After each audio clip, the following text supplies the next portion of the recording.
What stands out in my mind? The dangerousness. For the first time in my life, I got the real feeling that other people were willing to kill me for their beliefs.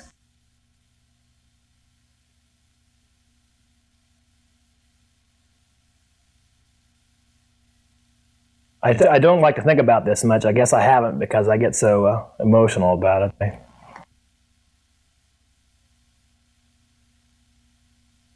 It took me a very, very long time to process for myself what happened there and to deal emotionally with what happened there.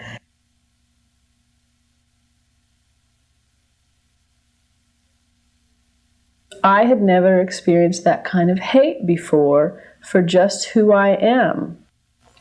The thing that surprised everyone so much about City Council is that the whole time, all the way up until at least the day before and even up until that evening, we all were counting on winning. We had the votes, we had done the work, we did all the right things, we made all the right moves. Going back as far as a couple years prior to that, we had been very active in the political process. We had worked for different candidates for City Council. We raised money, we leafleted, we went door to door. We did all of the things that one is supposed to do in the United States, that is to give citizens their rights, the different ways and methods to influence your legislators. It wasn't until that day that we started to see cracks developing, and of course it was a roller coaster ride down from there on out. Usually covering City Council can be very, very boring, and there are very few times that I recall something as heated and as emotional as the gay rights ordinance. When it first came down, it went through a first reading, as all ordinances go through, and usually no reporter pays much attention to the first reading. But I saw it, and I realized that it was going to be a pretty hot topic, so I decided to do something even though it just had the first reading. And I interviewed Craig Covey, and we just ran it as a very short piece. This is what's going on in council. Little did I know at the time how heated it was going to get. I went to this City Council meeting originally as a student, as a sociology student. I was taking a course in research and needed something to research, and this thing seemed like a fun thing to research at the time. And I remember getting down to City Hall about an hour before the meeting was supposed to start, and at the doorway, as I was going into the room, somebody from Stonewall Union handed me a pink triangle and asked me if I would put it on to show support for the ordinance. And I was there trying to be an objective researcher, but found that I had to make a decision one way or another. It was very hard to be in the room and not take a stand one way or another. So I put on the pink triangle and marched into the room and squeezed in with the group of people who were all there in support of the ordinance. I was standing at the door handing out pink triangles with Carl. And this woman came up and she said, "What are they?" And I said, "It's a pink triangle, and it symbolizes one's belief that in the civil rights of gay people." And she said, "Well, I don't believe in that. Where did it come from?" And I said, "Well, it came from when gay people were incinerated by the Nazis in Germany during the Holocaust." And she said, "Well, I think somebody like you should be incinerated."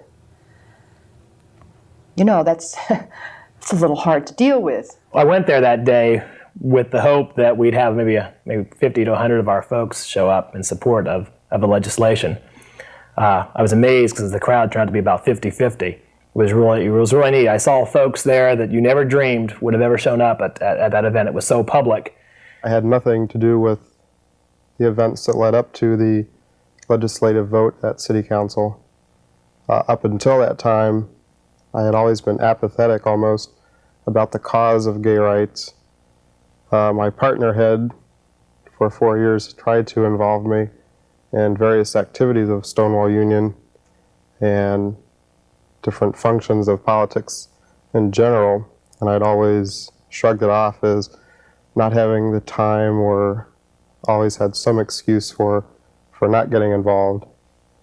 And the day of the vote, I decided to take off work early, and I was the first one there actually, and it was kind of interesting just sitting around waiting for to see who was going to show up.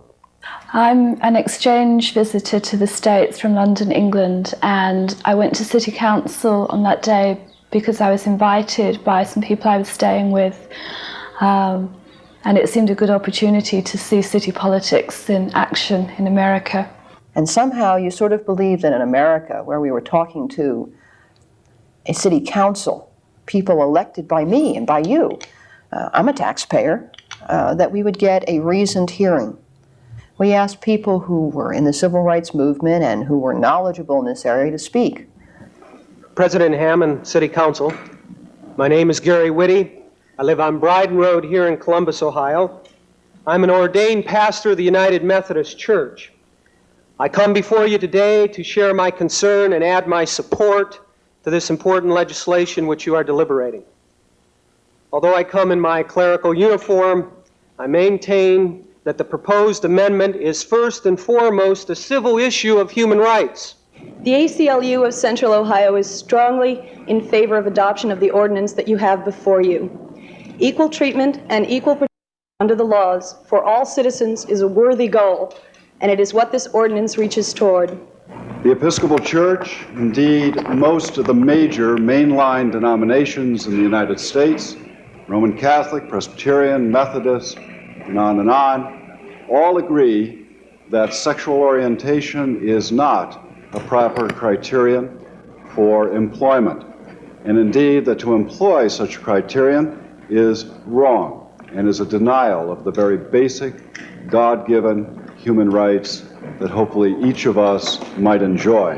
When people started to give their testimony, I was quite, at first, interested and was just listening to what people were saying, but it became very quickly apparent that there were a lot of other things going on in the audience that were really distracting. There was a TV crew there and the camera was roaming up and down the aisles, so the whole issue being one of confidentiality, whether or not gay people should be able to speak out as to who they are. It seemed very incongruous that a TV camera was deliberately playing over the faces of those people. The other thing that was happening was that there was a lot of noise from certain religious groups, and they were fairly disruptive while the testimony was going on in the first case. Outside of the Bible, the studies show that, like it or not, 10% of the population is going to be gay. And they are going to struggle with this. Now, this is not a choice of theirs. Many of these people are very religious. Many gays are very religious. They grow up, they are Jews, they are Baptists, they're Mormons, they're Catholics, and they want to follow the tenets of their religion. But they discover they're homosexuals and they can't do anything about it. So they try prayer and they're still homosexuals. They try psychiatry and they're still homosexuals. And then they start thinking about suicide because they do not know what to do. And when they try repenting, they repent and they try celibacy for as long as that can possibly go on, and they live lives of misery. When they go to employment, the attitudes that you are hearing in this audience get them fired. My phone rings with people who have been fired and there is no protection. They could tolerate even gay males speaking, which is, Biggie sin, as opposed to females, straight speaking. Ministers, they were kind of quiet on. They really, I got the feeling they didn't consider them ministers. They considered them fakes. But when the women got up, the tone changed. It became more threatening.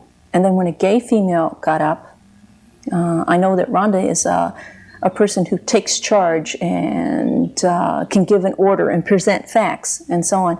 And that was very threatening.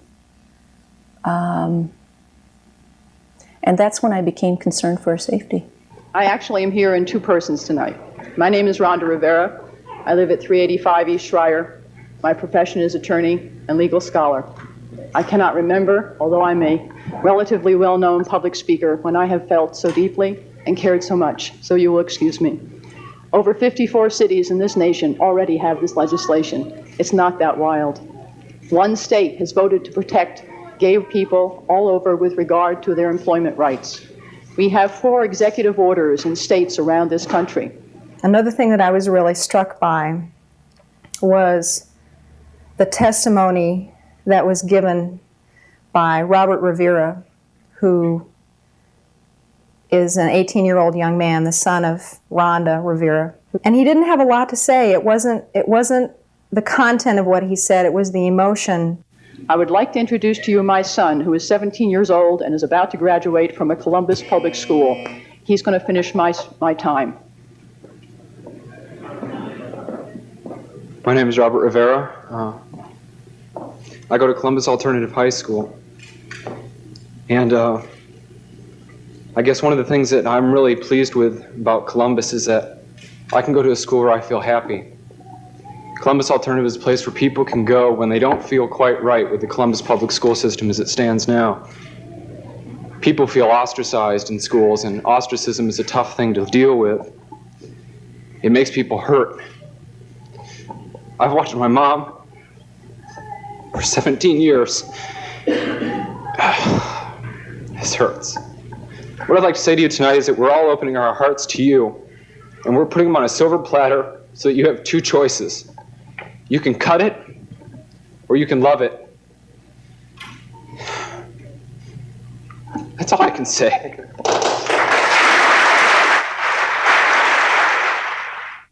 The last speech for our side was given by Craig Covey, the executive director of Stonewall Union. And at the end of his speech, he made a very moving statement that anybody in the room had ever been discriminated against, fired, or anything because they were gay, to stand up. And every gay person in the audience stood up, and it made a big statement, but apparently not big enough statement. Is there discrimination in this city? If there is anyone in this room who has ever been fired or denied work because they are gay, if there's anyone here in this room who has ever been in fear of being gay, if there's ever anyone in this room who has ever suffered abuse or discrimination because they are gay, if you believe that the time is now to end this waste of people, would you silently stand up? As voters, as workers, as citizens, as decent, hardworking Americans in this city, as people, we ask you to vote yes.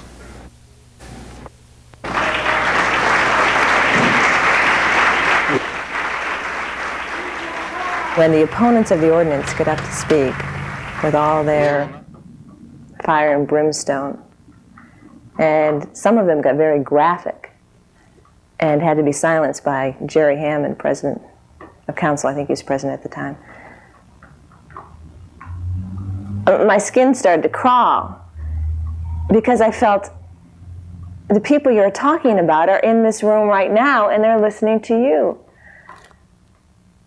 And how can you be so cruel as to say those things? And then I thought, what must be going through the minds of the people in favor of the ordinance? I was just amazed at the rudeness and the callousness of many of the people that, as they spoke, claimed to be real Christians, and that their God had told them to do this and to do that. I got terrified because I realized that the only way they could be there and say the incredibly hateful things they were saying was to completely disallow that we were human. Men and women are made by their Creator. Blacks are made by their Creator. Whites are made by their Creator. Homosexuals are not made.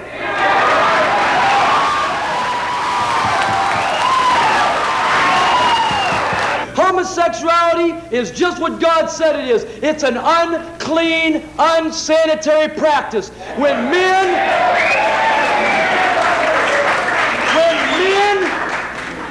in medical terms, put their penis in another man's anus and put it in their mouth, they create disease. And that's just it. That's just plain, simple language. You cannot, excuse the term, eat shit and not get sick. The sheer hatred that he spoke with was really frightening. What was more frightening was that this would be a person who normally would stand on a street corner and receive very little attention, but he was being applauded by fairly respectable-looking people who normally I would have thought would have just walked past and not given a second glance. It's foolishness! It's foolishness! You don't let a leper person in among clean people. You quarantine them. You keep them outside. You quarantine smallpox and herpes, AIDS, and these various diseases that have stemmed out of the homosexual community should not be forced to be placed among God's clean people. I think the people who angered me the most, who hurt me the most, were the other blacks in the room. When they said that they were against the queers and the homosexuals and the perverts, that they sort of erased the fact that I was black and said that I could just be punished. I am not an attorney, but I am familiar with the Civil Rights Act of 1964, Title VII.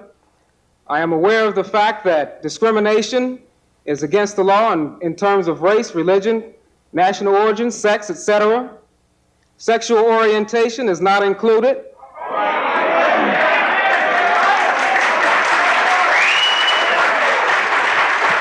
With the passage of the Civil Rights Act of 1964, this country was stronger. This country was stronger because it made it offered free access to those individuals to public accommodations, housing, and employment. Those individuals have contributed, and the country is stronger, the cities are stronger. Can we say the same thing if such an act was passed and included sexual orientation? I would say no. And I thought how blind of these people, and how wrong of them to show their children, because there were so many young black children there, and I thought how wrong of them to show their children that you can take away somebody's color by believing that they're a sinner. And you can take away people's rights. I didn't see little children, but I saw, I think I remember 6, 7, on up to about 13. It was amazing, the pre-adolescents there. And the thing that really struck me was bringing their children to the one place where they never wanted their children to be exposed to these people. You know, the whole thing is that gay people recruit and convert, and if you let them see them, oh gee, that'll do it. And so here they are saying, we don't want these people around our children. The attack is aimed at my children. If my children are attacked, I am attacked, and I must take due recourse to that attack. That's right. How are my children attacked? 2 ways that I see. First, by the effect of government stamp of approval on homosexuality. A young mind will think that homosexuality is okay because its city government has said so. The second attack on my children will be even more direct and more powerful. It will come in the form of a homosexual teacher. Not that I am saying that a homosexual teacher will try to seduce my children, and yet I do believe that's true. But aside from that issue, think of the effect of a homosexual teacher on a student. We believe if passed, this bill will allow homosexual, lesbian teachers in our school and will create a hysteria-type atmosphere among the parents whose children may have to shower in front of a known homosexual and go to the bathroom in front of a known homosexual or lesbian, and we don't want it. We also know that homosexuals cannot reproduce. They must recruit, and the best place to recruit is going to be the daycare and the public school system. And it interested me that those speaking in opposition kept talking about the city of Columbus will become known as the San Francisco of the Midwest, and what kind of image is this for the city? And in reality, I wanted to say something very similar to that the city of Columbus was going to stand for human rights in this area. And the people speaking in opposition seem to think it's all so easy. If they could just get rid of the gays, Columbus would be a better place. Columbus does not need to become the San Francisco of the Mideastern America.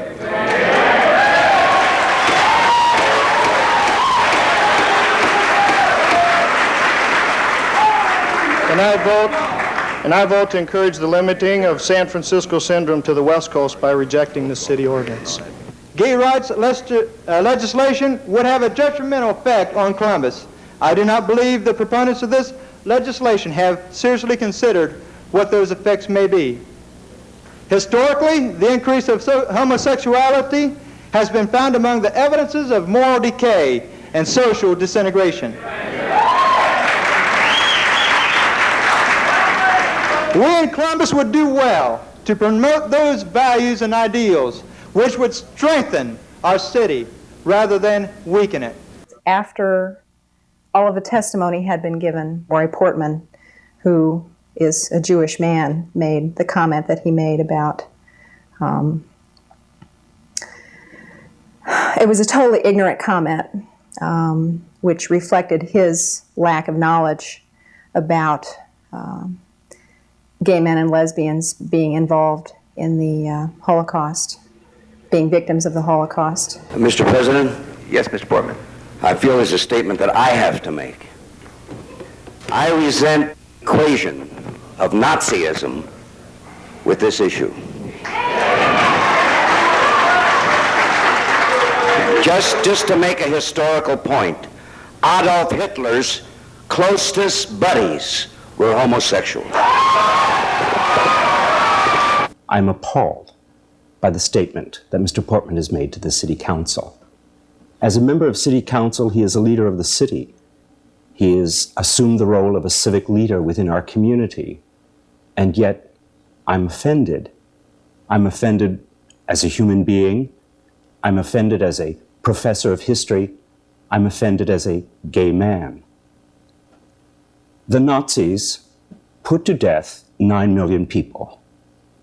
6 million Jews, 1 million gypsies, and 600,000 gay men and lesbian women. The Nazis, the rulers of the Third Reich, under the orders of Hitler, had the SS brutally murder homosexual Nazis, just as they brutally murdered 600,000 of my brothers and my sisters. One of the turning points in the evening when I realized it was very serious was when the 5 speakers on either side had spoken, and they started their meeting, and everyone stood up to say the Pledge of Allegiance and sing the Star-Spangled Banner. And we stood up, and we didn't speak, and we didn't sing.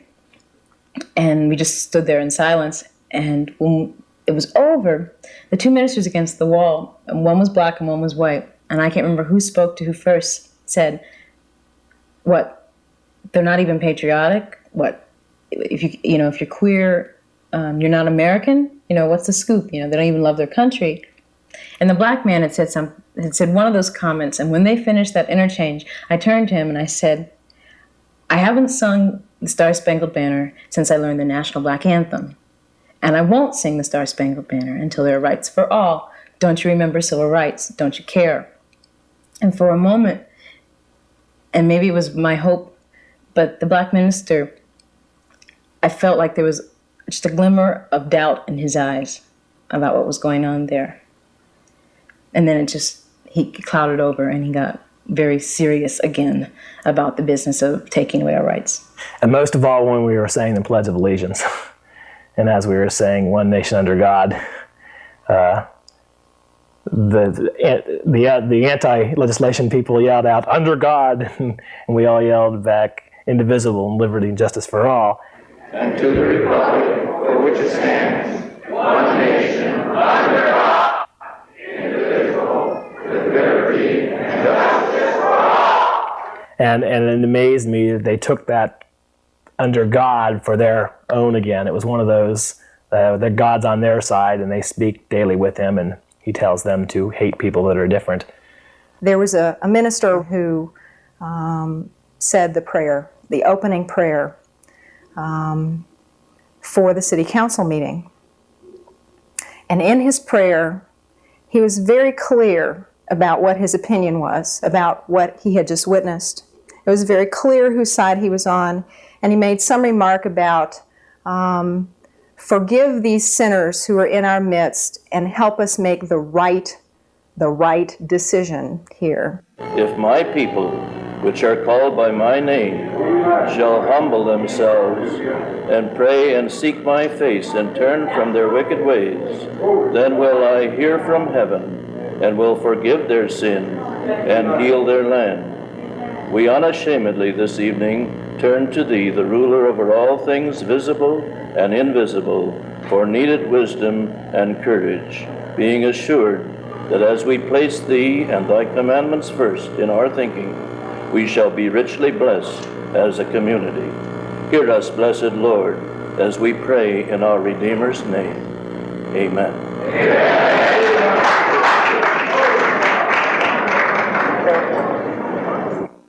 As the vote started, that's when I knew that we weren't gonna get the ordinance passed. It is in my committee. I would move for the passage of 832-84. Is there a second? Clerk, call the roll by voice. Espy. For the reasons I stated, I'm voting no. Please now. Maloney. Everyone has an opportunity. Allow the council members to vote. Mr. Maloney. I believe that there's a constitutional question involved here, and I vote yes. Mr. Mantle. No. Yeah. Mr. Portman. No. Biggest blow of all I recall vividly was when Arlene Shoemaker cast her no vote. And she was one of the first politicians that we went to, one of the first council members, and said, this is what we're going to do. And she sat there. She said, of course you have my vote, Craig. She looked me right in the eyes and said, of course. I believe in your cause. Oh, we will vote. I will vote yes. And I'll never forget the moment sitting in that packed city council hall where it was about 90 degrees and people were all over the place just yelling and screaming. And the vote got around to her. And she said, I have to take a minute to explain my vote. And at that point, we knew what was going to happen. Shoemaker. I'd like to take a minute and explain my vote. I also believe very strongly in the Constitution and the Bill of Rights. And I also believe when I took my oath of office that I swore to represent all the people of Columbus. I cannot vote the way I'd like to vote, so I'm going to say no, because I believe we do not have a clear-cut piece of legislation that will cause anything but unhappiness.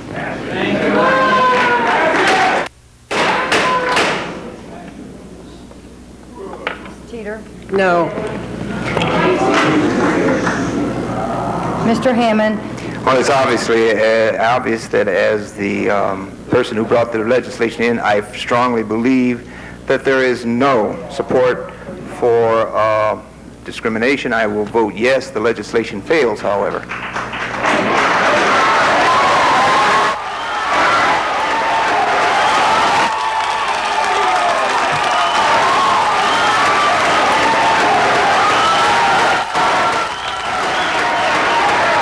After the vote had been taken, and I felt like everything just exploded, and everybody took off the pink triangles that we were wearing, and we all laid them on the table in front of City Council. And it struck me suddenly what an appropriate symbol that was for everyone to be wearing that day, the symbol of gays being in Nazi concentration camps. I cried that night when we lost the vote, and I had 3 or 4 people who literally helped get me out of there quickly. I didn't really necessarily want to be seen crying all over television, but I was just so hurt. And after the city council, I ran out. I didn't stop and talk to anybody. I was just so upset. But just the fact that our community showed up with such civility and such determination and such pride, facing all that filth and the vulgar and the screaming and the yelling and the denigration, and we came out of there with our heads up very high. We held a candlelight vigil that night after the ordinance failed, and it was good to see so many people there. It was showed that we hadn't given up. We were still cohesive, and we were still going to work, and we were still going to fight. We're going back to council. We're not going to give up. When the issue comes up again, because it will, I'll be there. And we'll not only be back this year, but this time we're going to win. Yeah, I'm ready for next time. I won't quit. None of us will quit. And we will keep fighting until we get what we deserve. If there is anyone in this room who has ever been fired or denied work because they are gay, if there's anyone here in this room who has ever been in fear of being gay, If there's anyone in this room who has ever suffered abuse or discrimination because they are gay, if you believe that the time is now to end this waste of people, would you silently stand up? No one first and no one last, and where there is love between us, we can stand, linking our arms against the ones who would demean us. Where there is love between us, we will shine bright as the sun, and they will know we're one. Where there is love between us, we can stand, linking our arms against the ones who would demean us. Where there is love between us, we will shine bright as the sun, and they will know we're one.